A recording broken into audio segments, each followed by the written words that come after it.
क्या अमित शाह बता सकते हैं कि जिस भगवान का नाम लेने के लिए कहते हैं उस भगवान ने कितने महिलाओं का इज्जत बचाने का काम किया? उनके देवी देवताओं ने हमारे लोगों के हाथ से कलम छीन लिया था, लेकिन एक अकेले डॉक्टर अंबेडकर ने सबके हाथ में कलम थमाया। क्या अमित शाह बता सकते हैं कि जिस भगवान का उन्होंने नाम लिया कितने दलितों को, पिछड़ों को विद्यालय में नामांकन कराने का काम किया? अमित शाह बता सकते हैं कि उनके भगवान ने भारत की महिलाओं को स्तन ढकने तक का अधिकार नहीं दिला? 33 करोड़ देवी देवता मिल करके जो काम नहीं किया, अकेले अंबेडकर सब पे भारी है। तो स्वर्ग नहीं जाना आपको? पूछिए ना, गोधरा दंगा में कितने लोग को स्वर्ग पहुंचाने का काम किए? देश में बेरोजगारी से कितने लोग रोज स्वर्ग जा रहे हैं? कोरोना में सरकार की अव्यवस्था से कितने लोग स्वर्ग चले गए? डॉक्टर अंबेडकर के नाम के आगे अमेरिका में जाके, कोलंबिया यूनिवर्सिटी के बाहर जाके देखिए, लिखा है सिंबल ऑफ नॉलेज। फैशन भी है, पैशन भी है, मोटिवेशन भी। देश की संसद में अमित शाह ने अपनी पीड़ा जाहिर की है कि अगर जितनी बार अम्बेडकर की नाम ली जाती है, अगर उतनी बार अगर भगवान का नाम लिया जाता तो वो स्वर्ग में जाते हैं। तो इस पर विवाद छिड़ा हुआ है। हमारे साथ राजद विधायक सतीश कुमार हैं, प्रवक्ता भी हैं। कैसे देखते हैं इस बयान को अमित शाह? देखिए, अमित शाह जी जिस पाठशाला में पढ़ करके आए हैं वो साफ साफ झलक गया कि बाबा साहब भीमराव अंबेडकर के बारे में उनकी कितनी गंदी सोच और कितनी गंदी मानसिकता है। जिस अंबेडकर ने इस भारत में 90% से ज़्यादा वंचित, शोषित, पीड़ित और उनके भी घर की महिलाओं को आज़ाद कराने का काम किया, जिनको बोलने की आज़ादी नहीं थी, जिनको पढ़ने की आज़ादी नहीं थी, जिनको विद्यालय में नामांकन की आज़ादी नहीं थी, जिनको नौकरी करने की आज़ादी नहीं थी, ये तमाम अधिकार डॉक्टर भीमराव अंबेडकर ने संविधान में दिया।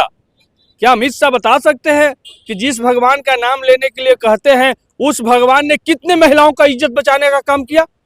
क्या अमित शाह बता सकते हैं कि जिस भगवान का उन्होंने नाम लिया कितने दलितों को, पिछड़ों को विद्यालय में नामांकन कराने का काम किया? क्या वो अमित शाह बता सकते हैं कि उनके भगवान ने भारत की महिलाओं को स्तन ढकने तक का अधिकार नहीं दिला? ये भी चीजें संघर्ष और लड़ाई के बल पे मिला।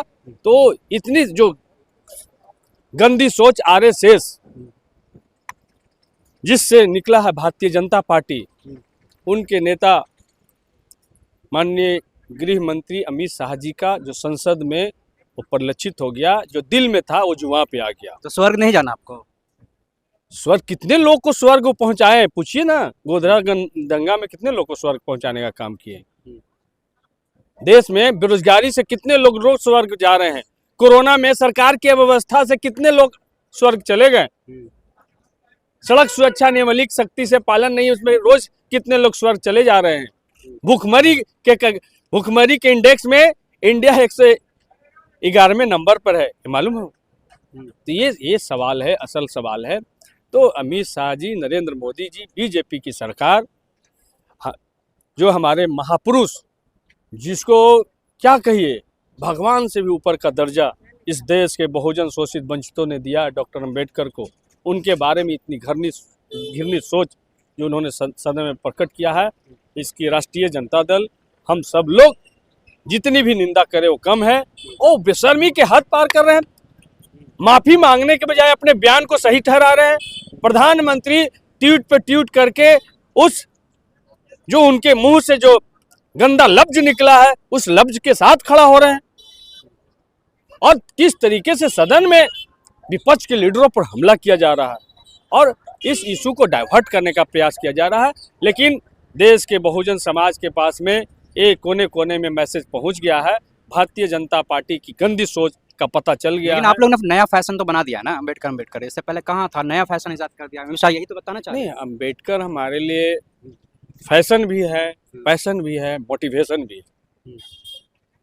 और डॉक्टर अंबेडकर सिर्फ भारत के लिए नहीं है, डॉक्टर अंबेडकर के नाम के आगे अमेरिका में जाके, कोलंबिया यूनिवर्सिटी के बाहर जाके देखिए, लिखा है symbol of knowledge.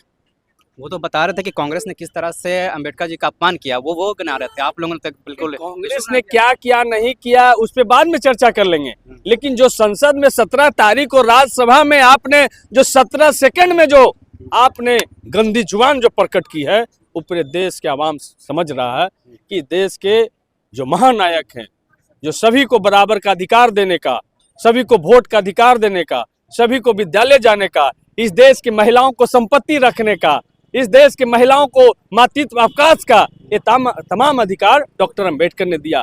Doctor Ambedkar ने काम के घंटे को 14 घंटे से घटा करके 8 घंटा किया मजदूरों के लिए। ये अधिकार डॉक्टर अंबेडकर ने देने का काम किया। जिस समय दुनिया में महिलाओं को वोट का अधिकार नहीं था, उस समय भारत में संवैधानिक रूप से महिलाओं को वोट का अधिकार देने का काम किया। ये बात उनको समझ में आना चाहिए। तो एक गहरी डिबेट का सवाल है। तो ये विरोध कब रुकेगा आप लोगों का? ये विरोध निरंतर जारी रहेगा जब तक अमित शाह इस्तीफा नहीं दे देते हैं, जब तक देश से माफी मांगते हुए अमित शाह इस्तीफा नहीं देते हैं, तब तक ये विरोध नहीं रुकने वाला है। आज 33 करोड़ देवी देवता मिल करके जो काम नहीं किया, अकेले अंबेडकर सब पे भारी है। उनके देवी देवताओं ने हमारे लोगों के हाथ से कलम छीन लिया था, लेकिन एक अकेले डॉक्टर अंबेडकर ने सबके हाथ में कलम थमाया। ये सवाल है। इसलिए उनके पास तो कोई महापुरुष है नहीं। उनके पास 3 ही महापुरुष हैं। सबसे पहला महापुरुष आरएसएस, भाजपा, अमित शाह, नरेंद्र मोदी जी के पास में गोडसे, गोलवरकर और सावरकर, जिनका इतिहास लोग जानता है। इसलिए जो हमारे महापुरुष जो समता, स्वतंत्रता, बंधुता, भाईचारे पर आधारित जो एक संविधान देने का काम किया, जो वंचितों के लिए काम करने का काम किया, उनको लगातार वो अपमानित करने का काम कर रहे हैं। आपने देखा कि किस तरीके से जन नायक कर्पूरी ठाकुर जब इस सूबे के मुख्यमंत्री बने तो उनको किस तरीके से गाली देने का काम किया। महात्मा गांधी को रोज गाली देते हैं। महात्मा गांधी के हत्यारे उनके आइडियल पुरुष हैं। तो ये साफ साफ झलकता है कि उनके पास महापुरुष कोई है नहीं। उनका आज़ादी की लड़ाई में कोई इतिहास है नहीं। उनके सावरकर तो 6 बार चिट्ठी लिख करके अंग्रेजों से माफी मांगे और 60 रुपये वजीफा पे 60 रुपये अंग्रेजों से पेंशन पाते रहे माफी मांगने के एवज में। वो उनके वीर सावरकर हो जाते हैं। और डॉक्टर अंबेडकर, महात्मा गांधी, जवाहरलाल नेहरू, अब्दुल कलाम, ये तमाम लोग का एक इतिहास है भारत की आज़ादी में, भारत को भारत बनाने में। भारत जो दिख रहा है ये बनाने में इन सब लोग का खून और कुर्बानी लगा हुआ है। उनको अपमानित करने का काम किए हैं। तो भारत के लोग, समता, स्वतंत्रता, बंधुता और संविधान में विश्वास रखने वाले लोग कभी भी बीजेपी को, आरएसएस को, अमित शाह को, नरेंद्र मोदी को माफ नहीं करेंगे। चलिए ठीक है। तो ये राजद विधायक सतीश कुमार थे। बता दें कि ये अमित शाह के बयान के बाद सदन में जिस तरह से उन्होंने बोला, अंबेडकर एक नया फैशन बन गया है। अगर इतनी बार अगर भगवान का नाम लेते तो आप स्वर्ग को जाते।